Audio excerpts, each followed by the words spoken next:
Hello, my name's Mark, these are my Dice Tales, and today I'm going to do a book flip through of this new book, Lion Rampant, the Crusader States. Now, it is an expansion in some regards it is an expansion.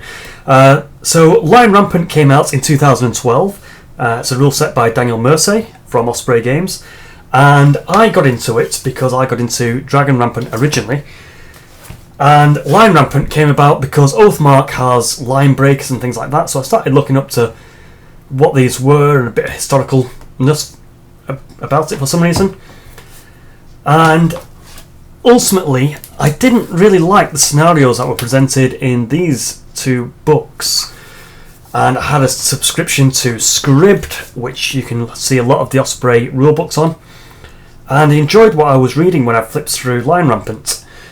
And this is new to, I don't know if it was October or November when it came out, so I thought I'd jump on it because I do enjoy Dragon Rampant, and this is my first historical, so I'm not really a historical chap, I don't know a lot about it. I thought this would be my first plunge into learning something.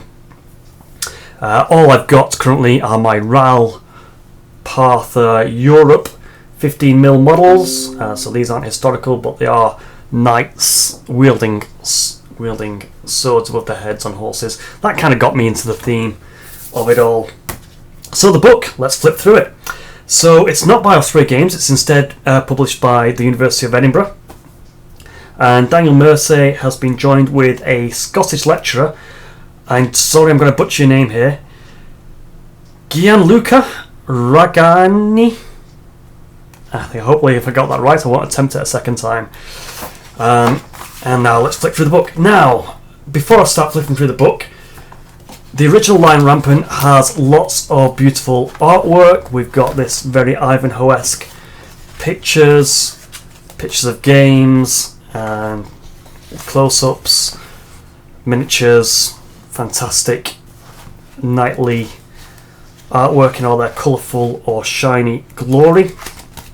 This book is a little light on the artwork. It has some historical pictures in and some models by Gripping Beast. So it's going to be a fairly quick flip through because otherwise you're going to be seeing a lot of white pages. So front page we've got the introduction, Daniel Mersey and the Scottish lecturer in medieval history at Edinburgh University. It says he's published a numerous of works on political culture. And currently he's working on another project, so since this came out he's now working on Italian city republics. I don't know whether that's gaming related or not, other than that. So we've got an introduction by both authors, then we've got about 12 pages of the history, going from the First Crusade through to the heyday of the Crusade to the twilight of the Crusades. Some new rules for Lion Rampant itself, such as a religious feather. I don't know how I'm going to say that. That comes up a lot, so just get used to me saying religious feather. Assassination, fear, holy and unholy characters, Greek fire, and talismanic objects. They're all fairly simple, and we'll see that they're mainly courage-based items. Army lists, and 12 new scenarios which are based on actual historical events. And then a bit of an ending wrap up as well. So the forward here is pretty standard stuff. Daniel talking about how he designed the original Lion Rampant, and maybe that was a bit more influenced by Hollywood style things than real life. He's taken history as a theme rather than being a simulationist, and how this lecturer's come along and sort of taken what Daniel's done and really worked out army lists in a much more historically accurate way. And here is the lecturer saying he got into the game in 2012. He's always been a bit of a fantasy gamer and a little bit of sci-fi thrown in, board games as well. And he likes the creative aspect of designing your own forces, your own settings, your own scenarios. And in 2016 he started working on this book, and something about history in games being a tangible inroad to learning history. And then we get on to the start of the actual history of the Crusades. So I really knew nothing. I have watched Kingdom of Heaven. I've watched Ironclad. They're for the two most knights swinging. I've watched Robin Hood movies. I do probably tend on the side of watching Conan and Willow and such like that. But anyway, the game has this book has sort of spots of historical art. And it's talking about the melting pot of everything that's going on in the Middle East sort of area, Jerusalem. I tried to sort of mark out little bits I'd want to pick up on.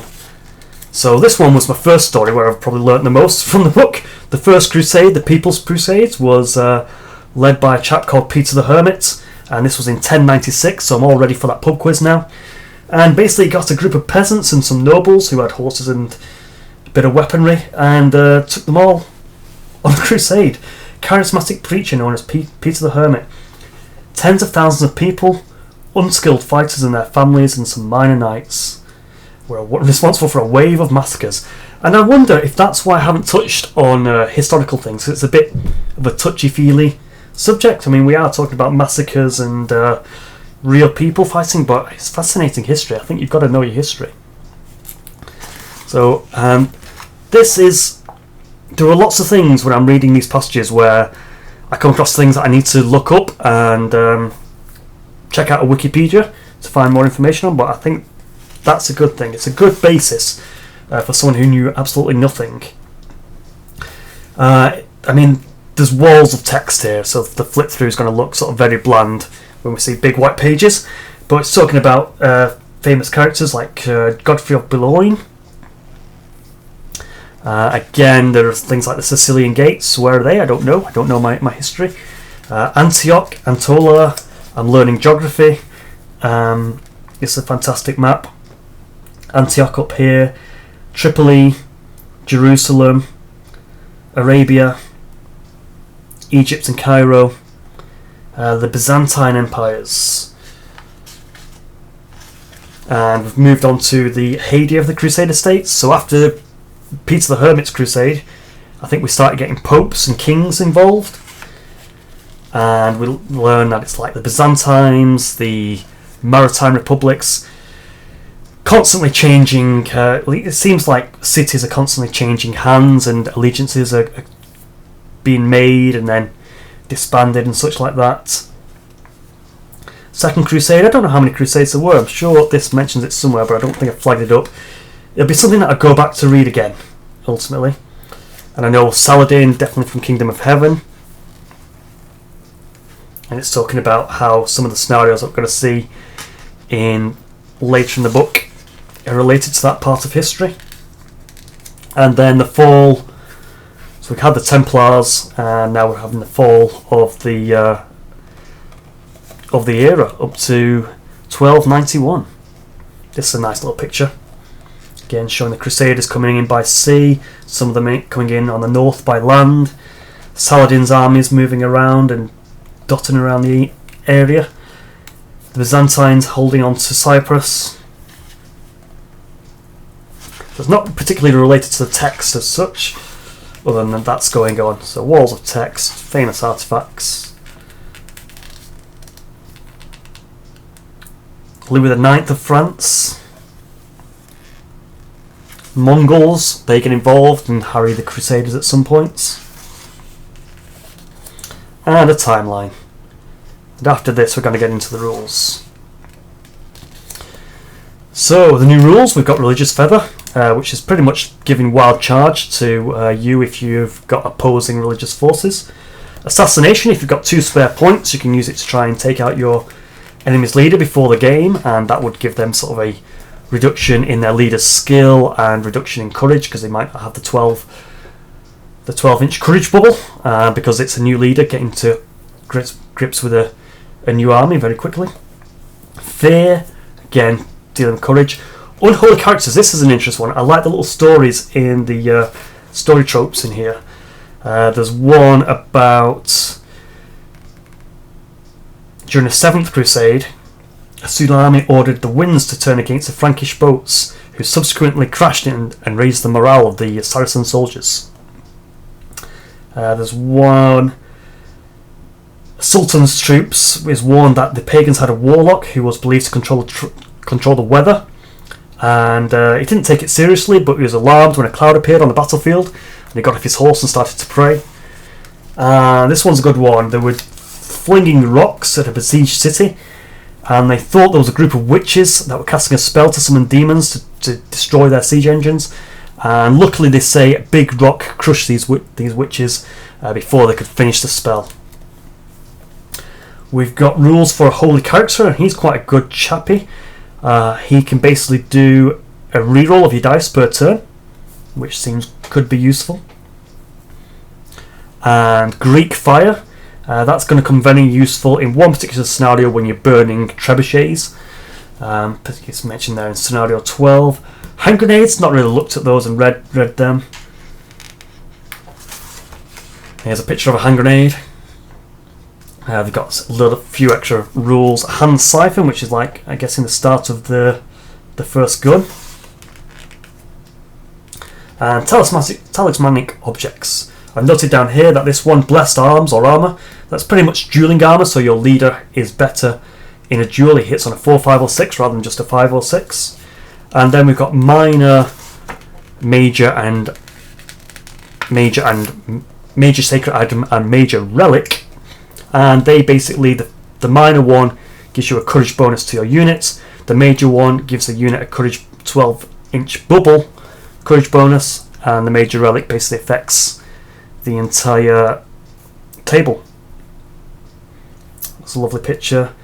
The use of the Holy Lance in the Battle of Antioch, 1098. And then the main crux of the book is the army list, the factions. So we've got the Western Crusaders, Italian Maritime Republics, the Frankish settlers, Christians, Pilgrims, Marauders, Muslim principalities, Fatimid Egypt, Saladin, Mongols, Byzantines, and Armenians. And they've changed some of the names of some of the units. So Lion Rampant has very Yoldi names. It says men-at-arms, sergeants, yeomen. That's been changed to heavy cavalry, medium cavalry, light. Same for the infantry. Foot men-at-arms are heavy infantry, foot sergeants are medium infantry, and yeomen are light infantry. Serfs are called levy, archers are called archers, crossbowmen are called crossbowmen, bidowers are called foot skirmishers. That is similar to the changes from Lion Rampant to Dragon Rampant, though archers are called light missiles, crossbowmen are called heavy missiles, and I think bidowers and foot skirmishers are possibly called scouts. And each army has its own little bit of historical background, the period that it comes from, some more history, and then some special rules for the army itself. So this one says it can take the religious feather upgrade on free for 1 unit. It can take a holy character on a reduced cost, 1 point rather than 2. And then there's a negative here that because they're fighting on unfamiliar terrain, if you ever roll a double 1, you might move in a random direction. Seems a bit harsh, though how often do you roll a double 1? I know saying that I'm going to be in trouble and roll lots of double 1s. And then it's talking about the available troops that they had, how you might want to build your army, and then a suggested warband here. So this first suggested warband says 1 heavy cavalry with a minor sacred item, so that's boosting the courage. 2 medium cavalry, 1 set of archers or crossbowmen, 1 set of light infantry, and 1 set of skirmishers, and that'll be a 24-point warband. And then that basically rinse and repeat that process for all the other armies. So the Italian and Maritime Republics, they sound a lot like sailors, so they don't have any cavalry in theirs. I think you can choose cavalry, but the suggested army doesn't come with it. It's a history of what they may have been doing and how they got on. Fantastic ripping beast models there. These guys get 1 free shooting activation per game. So if you really want to shoot, these guys have that critical moment. Instead of rolling a dice and just say, right, these guys are going to shoot. I believe that's how that works. Yep, no more than 10 points of mounted units. And then the Frankish settlers, which I think Seems like Frankish means sort of European. That's the gist that I've got from learning my little bit of history here. And they have a free attack action. And they have a little bit of a rule about using religious feather against Muslims but not being affected by it from Muslims. They've got a good mix of units: heavy, medium, light cavalry, crossbowmen, medium infantry, such like that. Then we've got military orders, probably what you all came here for. The Templars, etc., basically religious knights, so they're a very heavily mounted troop types. They probably have the best power in the game. They can reroll a failed courage test. I think that'll be very... they can only do it once, like all the other powers, but I think that's going to be a very strong power. And again, what you might take in their army, this is their suggested one, is a very cavalry based. Drilled. I don't think I've seen the word drilled in Lion Rampant. I think it just takes away wild charge off them. But was it called drilled? I don't know if it was called drilled. The Pilgrims. I'm looking forward to running a Peter the Hermit army. That sounds pretty nuts. But basically, this army says you have to take 2 units of serfs, and then you can sort of build the other bits and bobs. Again, you won't have many mounted units due to the historical factors. They weren't. It was mainly farmers and families. But you do get your holy character. And again, there are discounts here. Marauders, I don't think there's much to say about them. All over the place. First Crusade onwards. A little bit of stories. Dregs of society, criminals, corsairs, whoremongers, homicides, minstrels, drunkards, mimes, actors, apostate monks. What's going on there? I think that's someone's describing some marauders there. Special characteristics. They won't have religious feather because they're just marauders. And they've got some restrictions of troop types, it seems. So they're not overly powerful. The marauders wouldn't capture towns and such. They're basically hit and run pillagers. Muslim principalities. So example, Gripping Beast model examples. And they get a free move. Fatimid Egypt. This one sounds pretty cool. They basically sound like mercenaries, saying that they're very multicultural and they hired from all over the place, so they have a very mixed warband, very versatile warband. They get extra points, I like that. So a 24-point army would actually be a 26-point army for them, or you could use those 2 points for the assassination. But they'd have a poor morale because they're a bit more mercenary. And Saladin's army, which I think is just in contrast to the military orders. Lovely picture here of severed heads and bodies and things with spiky bits being pulled out of them. The Mongols, they sort of harried. I don't think they were too involved, but it says they were quite restrained. But there is some missions and scenarios at the back mentioning the Mongols.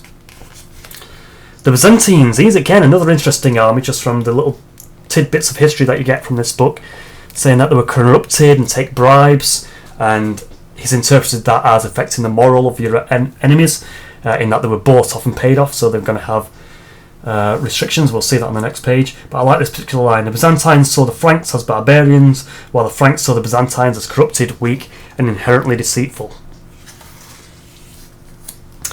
The Byzantines were famous for their use of corruption and backstabbing. In a game involving the Byzantines, enemies' units need to take a courage test if they roll a double 1 or an activation roll. This is because it's representing the Byzantine bribes that have shaken the loyalty.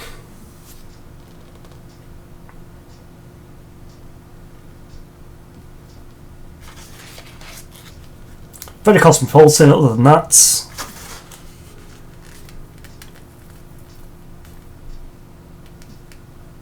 No more than 1 heavy cavalry per warband, because it's again mercenary based a lot of the time.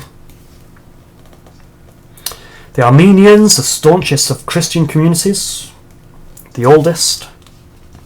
And these seem to be mounted missile based army.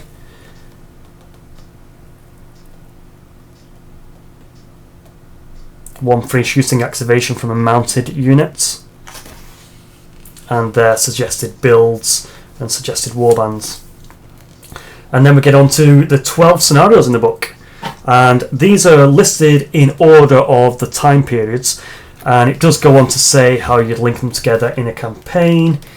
It's talking about I think it's like the 8th scenario has a reduced model count and takes place inside a castle or a keep.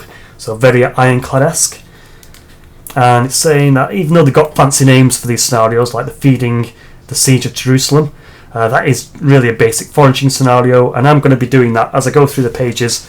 I'm going to sort of pick out what I think is the theme of that mission. Some new glory boasts, so these are alternative ways of scoring points, which I quite like. I'm just going to read the first one of each one. I will capture that blessed item. You need to wipe out a unit that has a selected holy character or blessed item. I will defeat your most fearsome forces. Wipe out or rout a unit with the fear upgrade.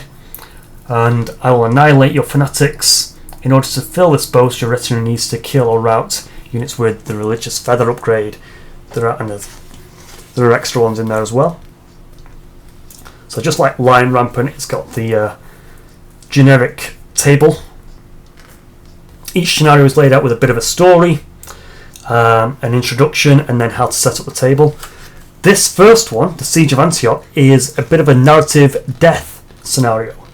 So by that I mean one of the armies is going to die, pretty much. There's probably got no chance, but it's about how they die and how they hold out. So this is a game on a 4x4 table, and the armies are the Turkish and the Genoese. And it's saying that the Genoese only start with 18 points versus a 24-point army. 24-point army of the Turks. And then it goes into about how to build your armies as well. So the Genoese would only have one cavalry unit. Yada yada, a bit more to that as well. And that the Turkish would probably be more cavalry based, sweeping in and taking them out. A few rules about who goes first. And if someone's routed, and climbing up hills, and how to score the points. So the Genies get points if they're lasting more turns. So how many turns can you last with that playing as the defender in this one? Sounds pretty cool. The Feeding of the Besiegers of Jerusalem. This one is a foraging type scenario, and I quite like this little tidbit of history in that when they got off their ships, they dismantled their ships and turned them into siege engines. That's pretty fantastic. And from there, I think this scenario also has some neutral attackers. So as you're coming in to sort of pillage this little peasant's hovel for his goods, they can turn on you and attack you. And then the victory conditions, and we'll just sort of speed up. Raiding a neighbour, I think, is pretty self-explanatory. It's a raiding mission. And I think this one's about having two rivers and attacking an island in the middle. And I think it has pop-up creatures coming out the rough terrain. Again, affecting morale and such. I do wish they did a example table for you instead of just some of these pictures. Very nice pictures indeed. Where's that hammer? I don't know where that is exactly. Another thing to look up. There's an ambush scenario where there's you're attacked on all sides and there's an army in the middle. This is the one with the rough terrain and the beasts. There is a second ambush, but this one is... There's a story about a king. He knew he was going to get ambushed, but he went into it knowingly. So that sort of changes the setup and the outcomes. The scenario not quite as harsh. And then we've got a Templar, the Templar's assassination. They're trying to kill the envoy of the assassins.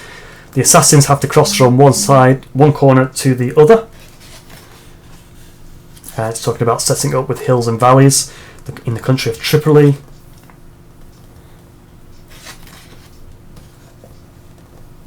Escape from Hating. This seems like an area control mission. He who's got the most quadrants. I haven't really read this one yet. Some have more story than others. Raiders of the Castle Keep. This one is a tricky one. Looks like it's a 4-player one where you play with smaller units of, say, 3 rather than 6 or 12. And you're running about inside the Castle Keep, so you may need some sort of specialist terrain. It does say you can play it on a 2D board, but having fancy terrain would be better. And then it's got prisoners, and you can backstab your ally and such like that. Lots going on in this one. Look at that. Good old sort of bar brawl type thing going on. And finally, the attack on a Crusader village. That's basically a keep in a village. A civil war, basically using the same army against each other. Not the same layout of army, but the same faction. And we're going on to 6x4 tables. Escort the loot, but also try not to kill the enemy so you don't cause a political, very difficult political unrest. It's okay raiding people, but you don't want to raid them too much and kill their leaders. Greek Fire. This one looks cool. This one has your cities under siege, and you sent a force out in the middle of the night to try and burn their trebuchets down. This one uses the Greek Fire.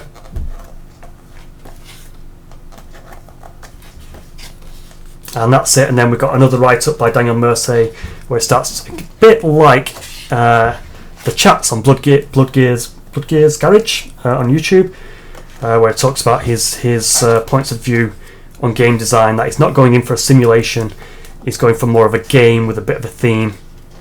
And that's it. We're at the end. As I say, it's lots of white pages, lots of text, but it was a good introduction to me on the history of the Crusades. I've learnt quite a lot. I'd quite like one about Dark Age England, to be honest, Saxons and Vikings and such like that. But I'm looking forward to it. I don't really have any historical models at the moment. I'm just using these Ralpatha Europe models from their fantasy range. Probably what these models are what got me into it, to be honest. Having knights with lances. So I'm looking forward to knocking out a game sometime soon and probably getting that on my channel. So I know I've been absent from YouTube for a while, but I'm going to wrap it up there. That is the book, Lion Rampant, The Crusader States. So probably do more of an overview review after one of my battle reports on it. So thanks for watching. This has been Mark's Dice Tales. Goodbye.